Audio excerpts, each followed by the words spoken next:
moving to Spokane and finding that the majority of Spokanites are in fact Christian, and many evangelical Christian, which is fine, but it also makes me very much different from most folks I encounter here. Hi, I'm Neal Schindler, Executive Director of Spokane Area Jewish Family Services. Let's talk.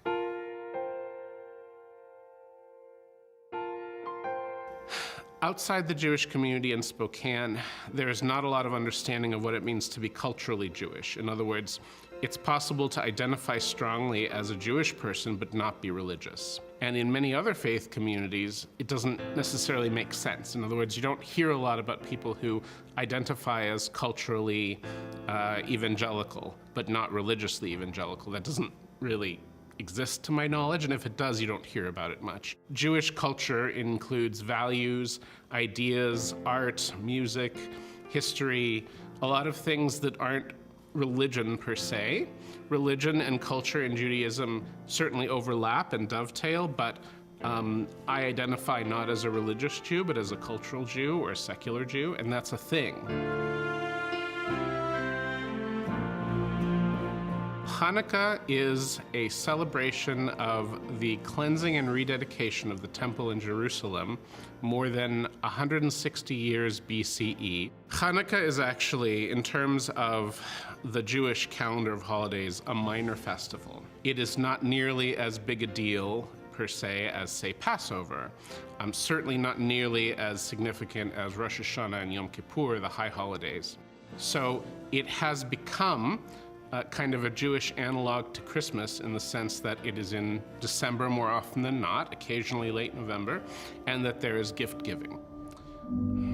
My grandmother was a Holocaust survivor. I do know that my grandmother was in a labor camp and ended up escaping and coming to America.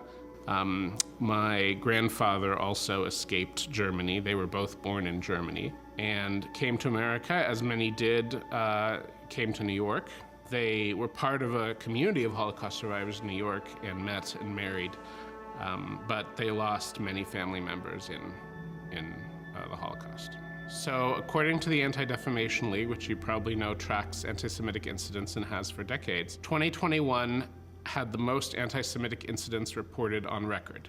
Obviously, the most dramatic examples, 2017 Charlottesville, and 2018 the Tree of Life shooting in Pittsburgh. Locally, the day before my birthday last year, February 8th, 2021, I drove to work, went to the temple, and saw that on the glass doors there had been scrawled a couple of swastikas and some white power symbols. Eventually, the perpetrator was caught and tried and sentenced. And he was affiliated with a local white supremacist organization. And he said that he had been doing this as a way of recruiting others to his cause. That was a very jarring thing for me to come to work and see that. Unfortunately, I can't say I was wholly surprised, because what brought me into working with the Jewish community really was in 2014, on Yom Kippur, a swastika was scrawled in the temple. I can't say that seeing the swastika on the temple made me terrified. I think it made me worried. I think it would have terrified me if I had been more surprised. It's my belief that if the tide of rising bigotry, not just toward people who are Jewish, but various groups that have been historically marginalized and oppressed, that if that tide is to be turned back, if there's to be strong resistance, that it should be through solidarity between such groups.